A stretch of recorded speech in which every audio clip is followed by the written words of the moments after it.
കേരളമാണ് ഇന്ത്യൻ ഫുട്ബോളിന്റെ power house എന്നൊക്കെ ചിലർ പറയുന്നുണ്ട്. പക്ഷേ വെറുതെയാണ്, പറച്ചിൽ മാത്രമേ ഉള്ളൂ. കേരളമൊന്നുമല്ല ഇന്ത്യൻ ഫുട്ബോളിന്റെ പവർ ഹൗസ്. അതെന്നും ബംഗാൾ തന്നെയാണ്.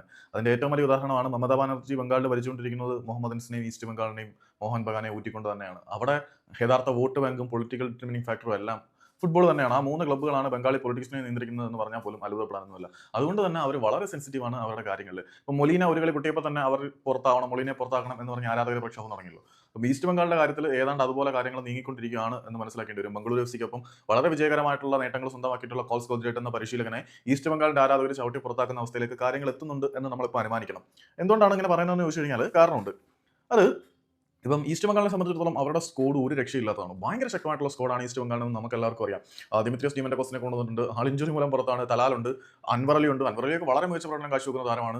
ജീക്സൺ സിംഗ് തനോജമാണ്. എങ്ങനെയൊക്കെ നോക്കിയാലും ഏത് ആസ്പെക്റ്റിൽ കൂടെ നോക്കിയാലും വളരെ ശക്തമായിട്ടുള്ള ഒരു സ്കോർ ഉണ്ട്. ആ സ്കോഡിനെയും കൊണ്ട് സ്വന്തം മണ്ണിൽ പരാജയപ്പെട്ടു. എഫ് സി ഗോവയ്ക്കെതിരെ 3-2 എന്ന സ്കോറിനാണ് അവർ പരാജയപ്പെട്ടത്.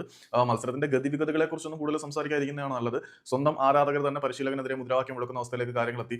എതിരാളിയായിരുന്ന കോഡ്രേറ്റിന് സാറ്റിസ്ഫാക്ഷൻ ഇല്ലാത്തതുകൊണ്ടായിരിക്കാം അവർ പുറത്താക്കി വിട്ട ബോർജ് അവർക്കെതിരെ ഹാട്രിക് അടിക്കുന്നു. സോ ഈസ്റ്റ് ബംഗാളിന്റെ ആരാധകർ ഭയങ്കര ഫ്രസ്ട്രേഷനിലാണ്. സോ ബംഗാളിൽ മറ്റൊരു ഫുട്ബോൾ കലാപം പൊട്ടിപ്പുറപ്പാനുള്ള സാധ്യതകളുണ്ട്. പരിശീലകനെതിരെ ആരാധകർ തിരിഞ്ഞിട്ടുണ്ട്. ഇത്രയും മനോഹരമായിട്ടുള്ള സ്കോഡ് കൊണ്ട് ഒരു ബെറ്റർ റിസൾട്ട് ഉണ്ടാക്കാൻ കോഡ്രേറ്റിന് പറ്റുന്നില്ല എങ്കിൽ he deserves some sort of criticism എന്ന് തന്നെയാണ് എനിക്കും പറയാനുള്ളത്.